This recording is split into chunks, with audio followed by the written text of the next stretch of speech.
안녕하세요. 김경자TV의 김경자 전 서울시의원입니다. 그동안 일주일 동안 잘 지내셨습니까? 시청자 여러분, 먼저 구독, 좋아요 눌러주시면 감사하겠습니다. 코로나 시대를 지금 코로나 시대라고까지 말하는데 우리 자녀들 이때 어떻게 가정에서 교육을 할 것인가를 집안을 한번 시간에 간단히 한번 잡혀봤는데요. 이번 시간에도 한번 그것을 가지고 좀 더 자세하게 한번 얘기를 나눠볼까 합니다. 직장을 가지신 어머니들 너무너무 힘드시죠? 우리 아이 어떻게 혼자서 집에서 지금 공부를 하고 있을까? 그럴 때 어떻게 하면 좋을까? 여러 가지가 있을 겁니다. 그러려면 먼저 아이하고 약속을 하십시오. 어떤 약속을 하냐면 아이에게 진심으로 엄마가 원하시는 걸 약속을 해서 아이가 조그만 거라도 지키면 거기에 대해서 진심으로 칭찬을 해주고 격려해 주셔야 돼요. 그래야 아이가 부모님을 속이지 않습니다.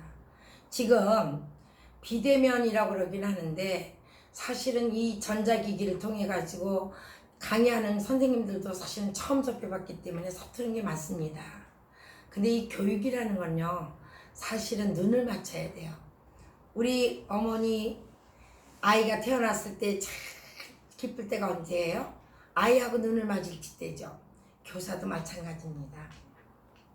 선생님들도 아이들 앞에 서가지고 공부를 가르칠 때 아이들하고 한 명 한 명 눈을 마주치면 그렇게 보람 있을 수가 없어요.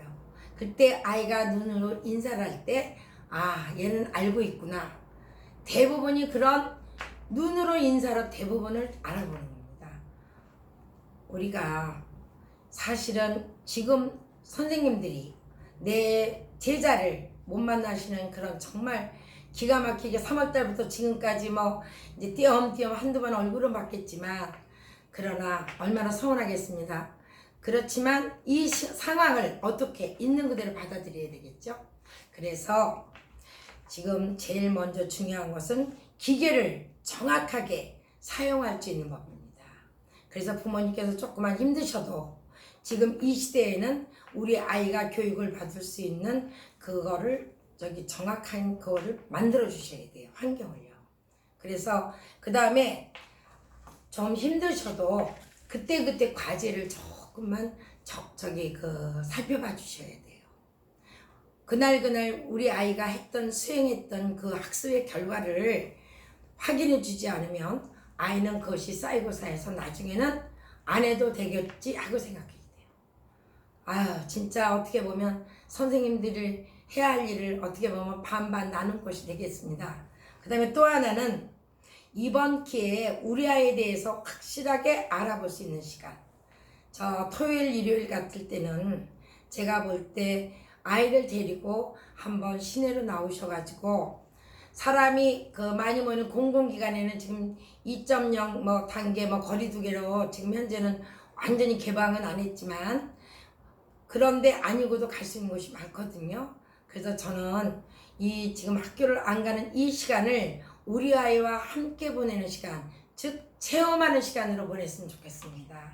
그래서 토요일, 일요일 도난 정말 차를 타고 가는 것이 아니라 내 동네부터 한번 살펴보는 겁니다. 내가 살고 있는 동네에 무엇이 있는가 한번 자세하게 우리 아이에게 공부시켜 주는 거예요.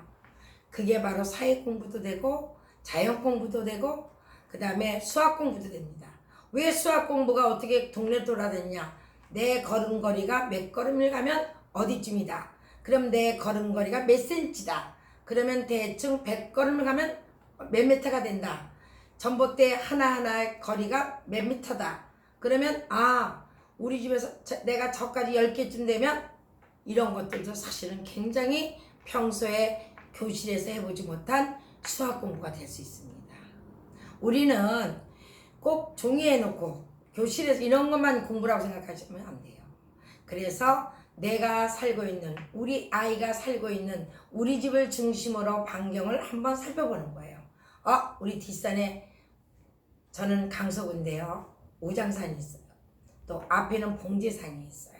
그 다음에 방화동 저쪽으로 가면 궁산도 있고요. 여러 가지가 있거든요. 그럼 그 동네 사는 아이들이 자기가 살고 있는 산을 공부하는 거예요. 우리 산에 어떤 나무들, 어떤 풀들이 있나. 그것처럼 좋은 자연 공부가 어디 있습니까? 그렇죠?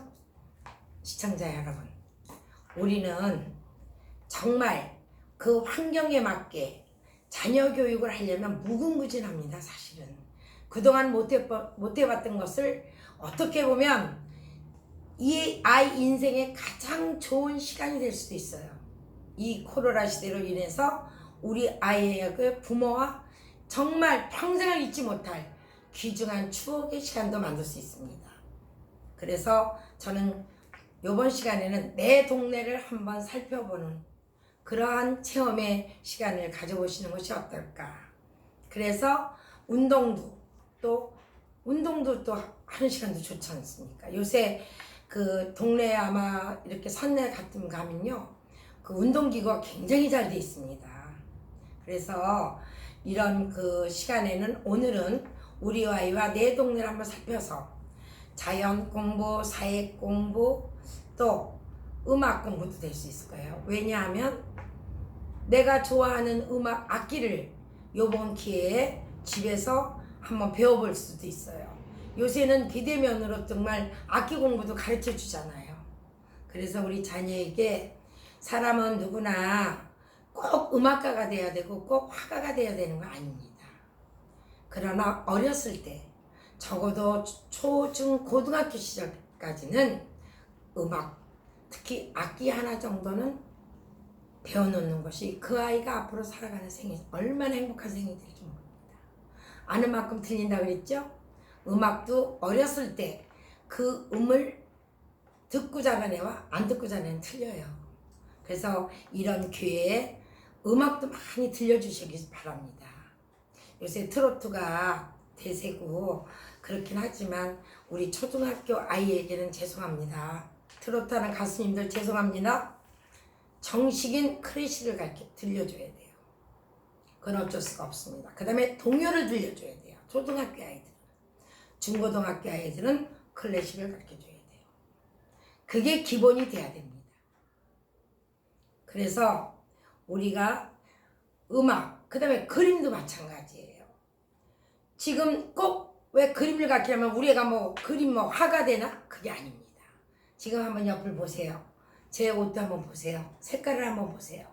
우리가 크레파스, 많은 색깔의 크레파스를 사주면 아이에게 색감을 창조할 수 있는 능력을 싹을 자르는 것입니다. 사실은 12가지 색깔의 크레파스를 주셔야 돼요. 초등학교 시절에는.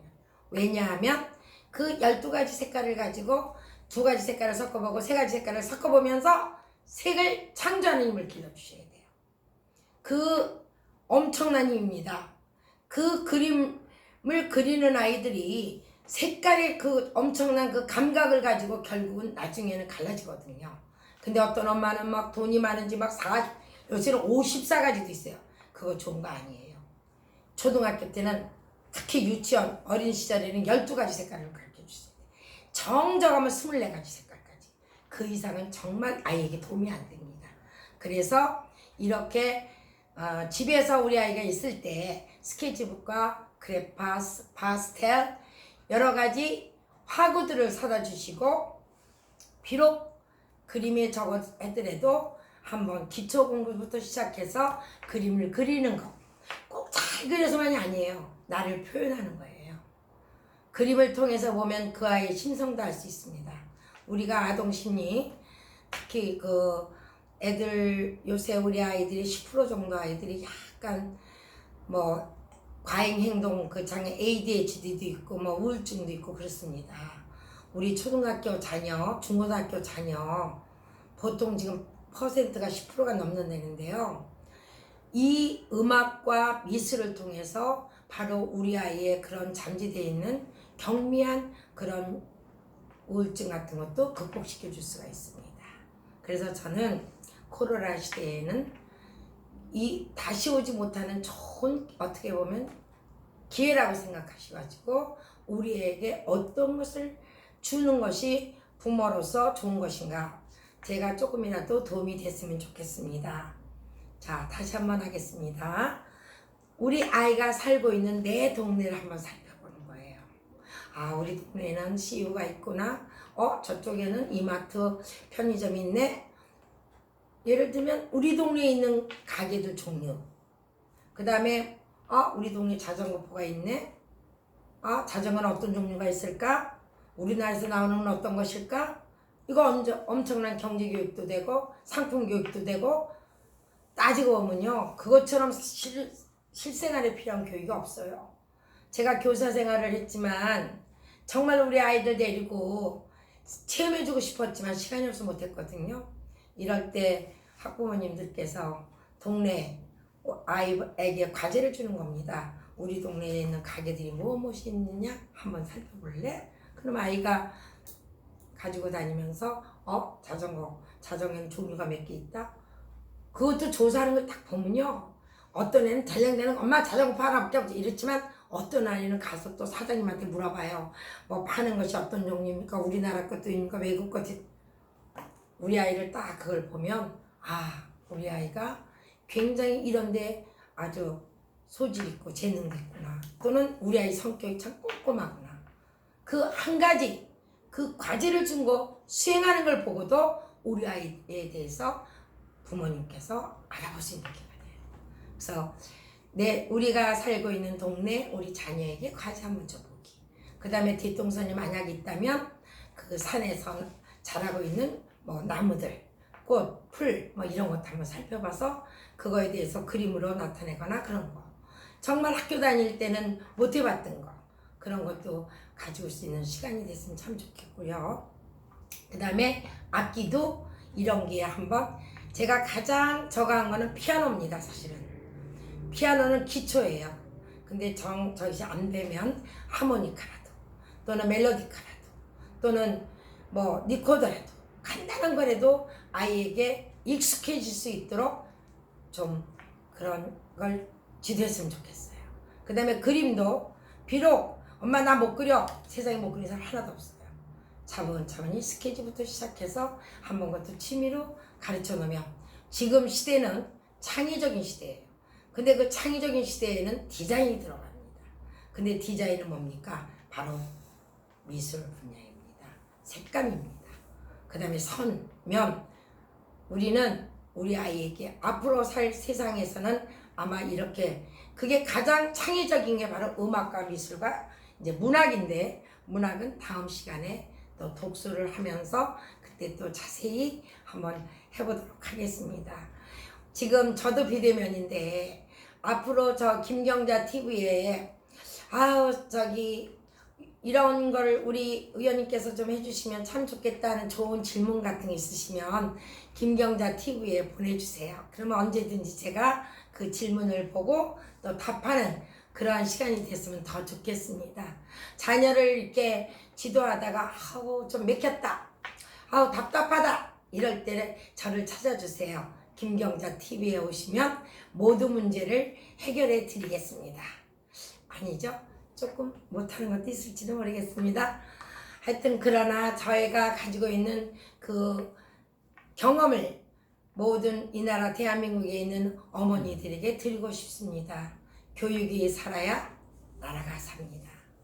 제가 또 해주고 싶은 거는 앞으로 크게 테마로 나눴을 때 경제교육 또는 우리 아이가 어렸을 때부터 꼭 배워야 할 게 또 있습니다. 죽음에 대한 교육입니다. 우리가 금기시하는 교육입니다. 그 다음에 문학, 문해 이 교육도 굉장히 중요합니다. 그래서 한 가지 테마를 가지고 또 찾아뵙겠습니다.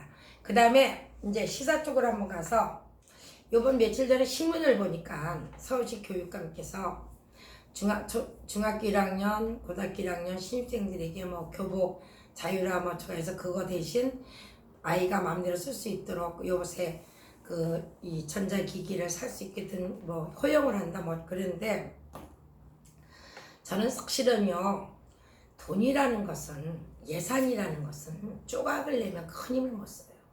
저는 무상하는데 제 개인적인 입장에서는 반대입니다. 왜냐하면 줄 아세요? 사실은 이 돈이라는 것은 그렇게 똑같이 놀아줘가지고 하는 것보다는 정말 필요한 아이에게 집중적으로 투자했으면 좋겠어요. 누구한테 투자해야 될까요? 사회적 약자인 우리 아이들이 적어도 중학교 때부터 고등학교까지 대학교까지 한번 집중 투자 좀 해주자 이거예요. 가난은 대물림이 지금 되고 있어요. 이 나라가. 우리가 교육으로 우리 가난의 대물림을 끊을 수 있는 방법은 뭔지 아세요? 그 아이를 중학교 1학년부터 집중으로 지도하는 거예요. 그러려면 그렇게 막 여러 군데 필요도 없는 30만 원이면요. 그 가족들 간식비밖에 안 되는 애들도 있어요. 그렇게 주지 말고 정말 필요한 아이들에게 줬으면 좋겠어요. 저는 무상. 저는 그거보다는 정말 이 사회에서 소외되고 어려운 아이들, 그쪽에 있는 아이들에게 집중적으로 국가가 투자해가지고 그 아이들이 10년 후에 정말 떳떳하게 사회의 일원이 돼가지고 그 가정에서 일으킬 수 있는, 옛날로 말하면 정말 개천에서 용이 나게끔 국가가 좀 해줬으면 좋겠습니다. 그래서 뭐 무상으로 다 준다는데 그거에 대해서 저의 소견은 좀 반대라는 거. 저는 그렇게 다 주는 것보다는 정말 필요한 아이에게 필요로 하는 것을 집중으로 지도해 줬으면 좋겠다는 것을 한 말씀 드렸습니다. 교육은 투자한 만큼 돌아온다고 그러는데요. 사실은 아닙니다.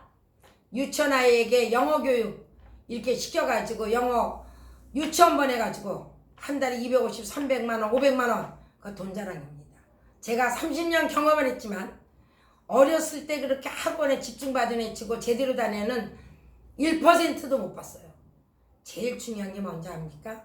아이가 스스로 필요로 할 때 학원도 보내는 것이고 아이가 스스로 필요로 할 때 부모님께서 지도를 해주시는 것이지 부모님 자랑하고 싶어서 우리 아이 뒤쳐져서 그거 절대 아닙니다. 저는 학원 하시는 분들에게 죄송한 얘기지만 너무 연령에 비해서 너무 과한 학원은 저는 반대입니다. 학부모 여러분 절대로 자식은 비교하지 마십시오. 우리 아이는 우리 아이 개인의 독특한 그 다음에 하늘로서부터 내려받은 귀중한 존재입니다. 절대 비교하지 마시고 우리 아이를 소중하고 귀중하게 여기십시오. 그리고 학원을 꼭 보내야만 된다라는 생각 마시고 지금 오히려 학원을 안 보낼 때 우리 애가 스스로 공부할 수 있는 자기 주도적 학습을 할 수 있는 능력을 키워주는 방법에 대해서 다음 시간에 더 말씀드리겠습니다. 고맙습니다. 건강하시고 행복하세요. 코로나 꼭 이겨낼 수 있습니다. 여러분 교육이 살아야 나라가 삽니다. 감사합니다.